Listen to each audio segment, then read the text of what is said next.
Hold the little birdies, hold the little birdies, hold the little birdies, hold the little birdies, hold the little birdies, hold the little birdies, hold the little birdies. Now raise your feet up in my room. I'm over the moon, I'm doing my own little thing.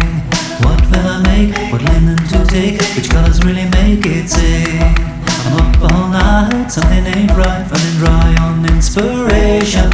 But it don't hurt, take a pretty little bird and stick it on any old thing. Cause if you like it then you should have put a bird on it. If you like it then you should have put a bird on it. Don't be stupid and miss out an opportunity. If you like it then you should have put a bird on it.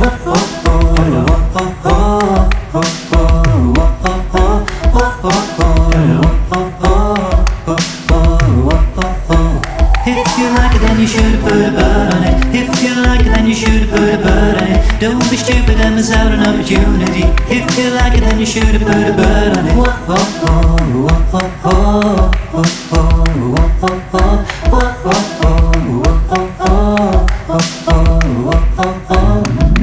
Don't think this little bird's just gonna fly. I'm not that kind of guy. Your colour choice is what I prefer. It's what we deserve. You're a maker that makes it, then you'll take it. You'll be framing it, and you'll display it, and you'll hang it onto your wall, making sure it won't fall. The best you've ever done, and so you know you're not alone. With every cross go with a flow. Hold the little birdies, hold the little birdies, hold the little birdies, hold the little birdies, hold the little birdies, hold the little birdies. Raise your knee.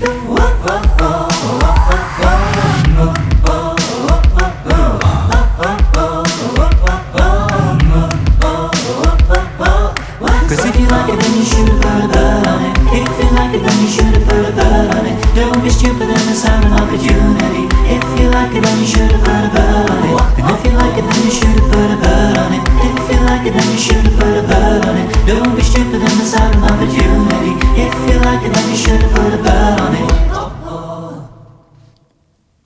Hello, I am Jacob de Graaf, owner and designer of Modern Folk Embroidery, and today is the video that I had promised about a week ago. Finally managed to sit down. We've got family from India coming over, celebrating Diwali here, which is awesome. So if you're celebrating, today is Diwali, happy Diwali. If you're celebrating Halloween, happy Halloween as well. Yes, so you just heard the little opening tune, Put a Bird on It.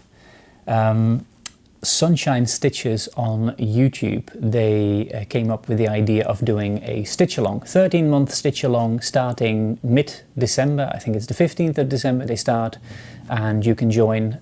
They basically divide the pattern in 13 parts, so every month you do a little bit and work on it, and then by December next year you've got, let me just put my coffee down, you've got Put a Bird on It completely finished. Well, you saw it just in the video as well.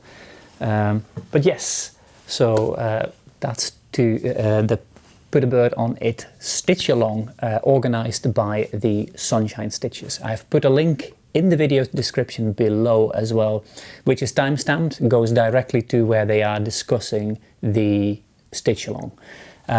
But just check them out. They're an awesome YouTube channel. They're lovely people, so yes. That was a little recall on the last episode, Put a Bird on It. It is the 31st of October, which means that Black Sampler November is starting tomorrow. Normally I would have done a whole much more preparation and stuff for it. I've been very late with that. My apologies. But yeah, it's happening again this year.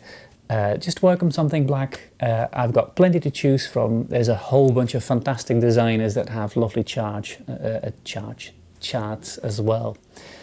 So yeah, there's something everywhere. I've got a couple of things that I have pulled out. I have one exclusive design that I didn't show in the last video, and it is a royal affair.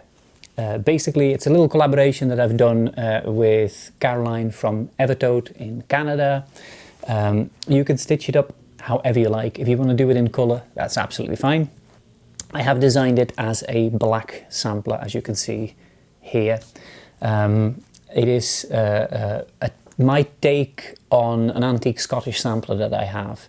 A very colourful one, which was very adorable. It had a little girl and her parents on it, and I really liked the image of that. So I thought, like, you know what, I am going to play around with that a little bit, and I am going to make it my own thing. And I thought it would lend itself really perfectly for a black sampler.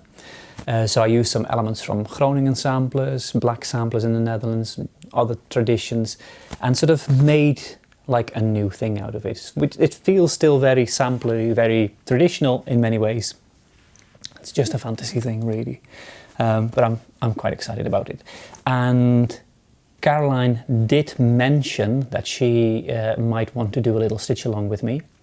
I don't know if Caroline is still doing that, because I'm terrible with socials. Sorry, Caroline. But if you are, and if you want to join us, then just do. I'm going to start it anyway. My plan is to, I've got some nice linen and some nice black Roxy floss that I'll be using. I might use a few different blacks actually, combine stuff, just use whatever I have. They're all gorgeous, to be honest with you, so you're always good. But yeah, I'm really looking forward to stitching this one, and I really want to try and do a start and finish. So I think I will work quite monogamously on that particular design. I do like to start a project these days just with one project and just work on it until it is finished. However, I did start the giant, the Good Traveller one. I've done quite a bit. I think I mentioned that in the last video as well, but it is so big that I have to put that aside to work on a few smaller projects in between. Otherwise I will just be constantly working on that one. And there's nothing wrong with that, but I do need to finish a few other things as well. So the, let me just have a look. The Royal Affair measures 145 crosses wide and is 209 crosses high, and only has 7,931 crosses, and then additional personalization, so when you put your name on it or your initials. So you're looking at just under 8,000 crosses, which is manageable, and I think I should be able to finish that one this month if I just work on this one, just solely on that one. But there's plenty of choices. I mean, I have some really lovely antique samples. I'm gonna take a sip of my coffee. Pour yourself a cup if you like, because I've got some real nice stuff that I wanted to show you. Some old ones which you have already seen if you are a loyal watcher. There is this absolute disaster but really lovely sampler. This is AIO 1844, I believe, was it? I just love this sampler. She's really, really charming. I have told about this sampler as well, how this was all glued and that whole top row was just sort of not there, and it's in such poor condition. It's a weird cotton, that's the only saving grace, but most of the black just sort of vanished over the years. But she's lovely. I really like her. She always makes me happy. And I've seen some absolutely gorgeous versions stitched up as well, which is really nice to see. So AIO 1844, that one is. Then, of course, many of you will have seen this or stitched it. This is Engeltje Tjakkes, the lovely lass from Groningen. The other one is AIO, is possibly Frisian, possibly Groningen. We don't know where she's from. I've not been able to find her. But Engeltje Tjakkes is definitely from Groningen. The booklet has quite a bit of information about her as well. It was the 1835? Yeah, 1835, and this was the 2022 stitch along, I think. Yeah, 22 or 21. No, it was 22. And she's fantastic. I absolutely love her. She's a great sampler. It's a lovely double-headed eagle here, little spies from Canaan.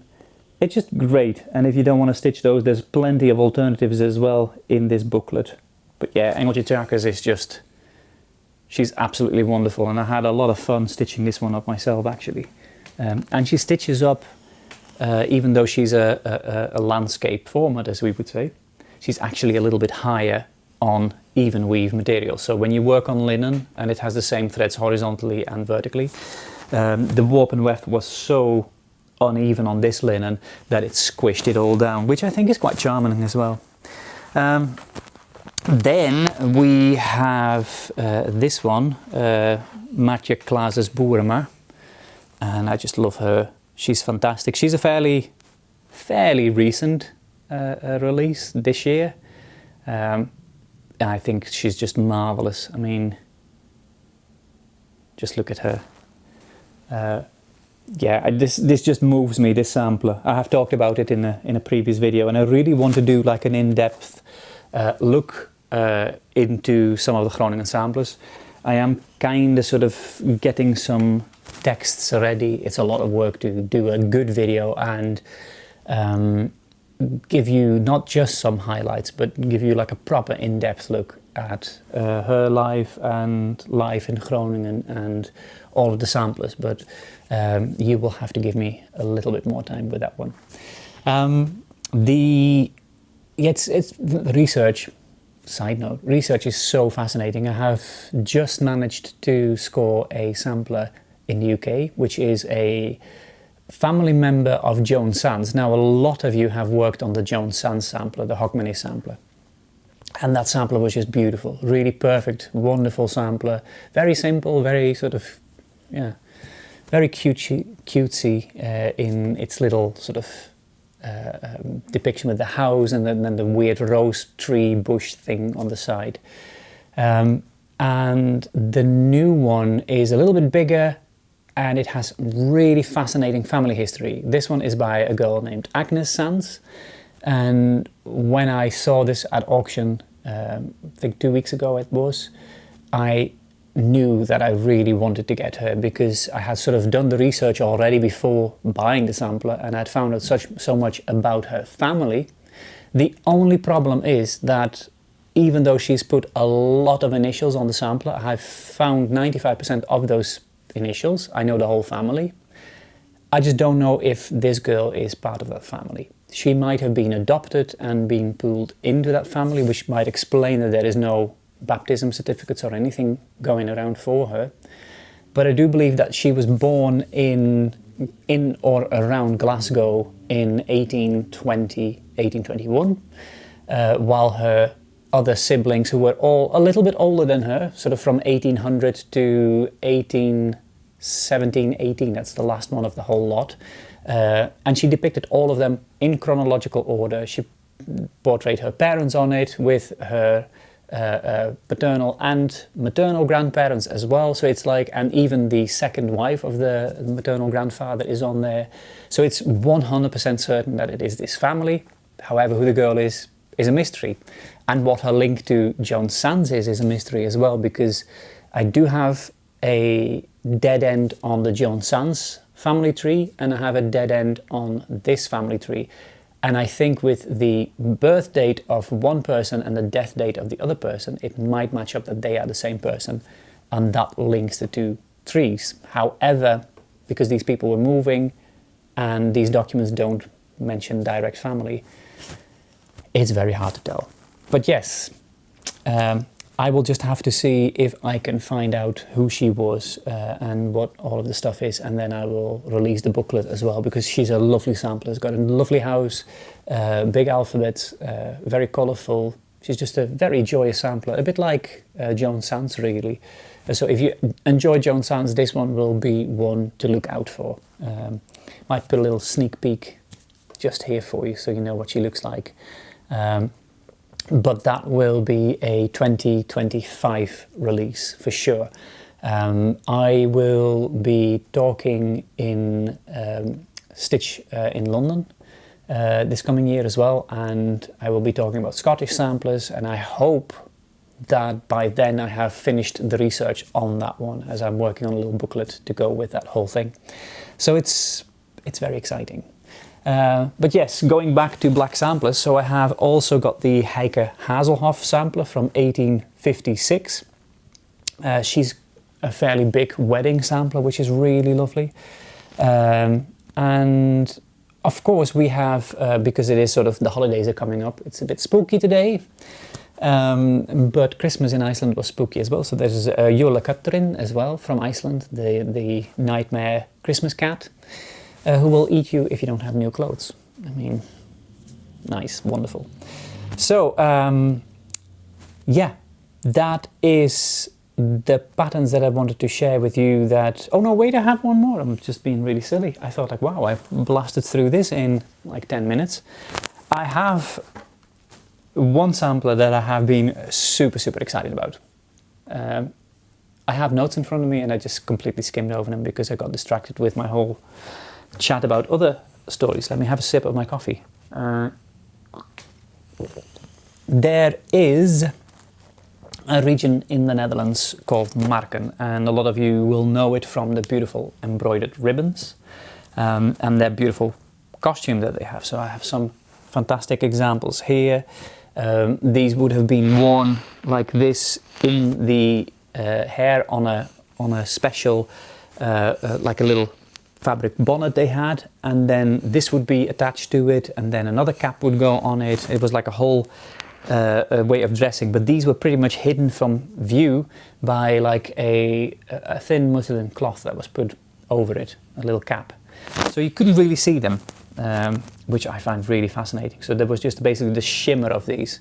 This one was stitched by a lady called LM, and they're all from the island of Marken.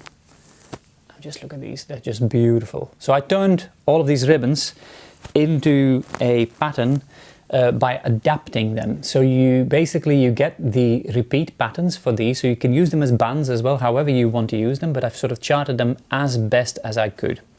Now, the stitching on these bands is horrific on some of them. Some of them are really neat, but I mean, when you see this is the stuff of nightmares for a chart designer. This bit here, I'll show you. You see how this here is quite wide and it becomes thinner, and somehow it should be a diagonal.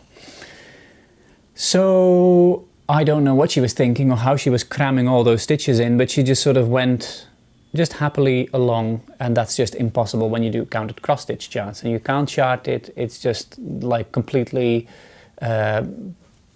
so for instance, let's say at the top you've got 14 stitches and you end up at the bottom of such a small area with 9. So she just dropped 4 full crosses by squishing them all together.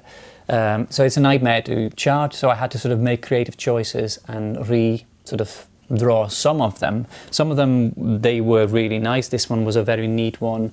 That was a very good one to chart. There's this one here, which I really like. And this was a very Christian community as well, very religious. They were, so this one says, geloof, liefde, hoop. So faith, love and hope, and love is in the middle because it is the most important one. I have also done an English translation of this one. So basically you can do the pattern in English as well, if that is something you prefer. And yeah, so it's just a really lovely, very mindful, very demure sampler, I think. And then this one here as well. So that is the, let's see, embroidered ribbons it's called. I had to look that up. And it has quite a few stitches, 11,134 back stitches, 33,100 crosses, and it measures 267 crosses wide and high. So it's a rather big sampler. There's a lot of stitching in it, quite a few back stitches. However, the back stitches should go mega fast because they are at the bottom of each pattern. You can see those, they look like little zigzags in back stitch. And you don't have to worry about double-sidedness or anything. If you want to, you could. But you can just sort of do a really quick thing because it's just basically little 3 groups and it's fairly straightforward, very easy to do. So yes, that is the embroidered ribbons, and that is the last sampler that I wanted to share with you. I do hope that you will be joining us for Black Sampler November. I am mega excited about it. Between stitching on my Royal Affair pattern, I will also be recording videos for the holiday countdown that I'm doing with Evertote. I am mega excited about that one. I honestly am so excited. It's the Scandinavian theme that we have going. We've got lots of lovely things planned out for you. So yeah, it will be an absolute blast. Even if you don't have the kit or the pattern, you can still enjoy the videos that Caroline will be putting out and that I will be putting out. There's a little daily extra every day. Caroline does daily updates. I have, well, pretty much, it's not every day that I have a video, but there is a lot of videos coming up. So I'll be doing songs and other things like you have seen in previous countdown videos. We're already working on the 2025 holiday countdown as well, which is also going to be very exciting. I've done the pattern for that one and the layout, so I know exactly what's going to happen there. It's very exciting. The theme is going to be exciting. I think you will like it as well. Last thing I have to tell you, the Put a Bird on It pattern is monochrome. The artwork is color, and that is an indicator of what you can do. On the Evertote website, Caroline has colors that Hannah has picked. Hannah works for Caroline at Evertote, and she has made a really nice color choice herself. Of course, you can pick whatever you like, but her color pick is really nice and is quite close to the artwork. So yes, have a look and yeah, I hope that you will join on all of our lovely SALs that we have for you, and that I'm really excited about the Sunshine Stitches one. I have stitched mine, but I will be following all of the online stuff that's happening for this one. Oh, the Black Sampler November one, the hashtag is Black Sampler November, as it always is. And I'm thinking for the Royal Affair, maybe just hashtag Royal Affair SAL. I think that is what I will be using. I will now stop this video and I'm going to go and edit this, upload it, and then I will get ready for Diwali celebrations, because it is Diwali today, and then tomorrow I will start stitching my little Royal Affair pattern, which I'm very excited about. I hope to see you soon again. I do plan to do another video in November before the holiday countdown starts. That will probably be the last one, and then it will be a whole bunch of videos and stuff for the holiday countdown. Anyway, thank you so much for joining me today. I hope you enjoyed my video. If you haven't already, hit the like and subscribe button, and hopefully I will see you very soon again, definitely in December, maybe before. Bye bye.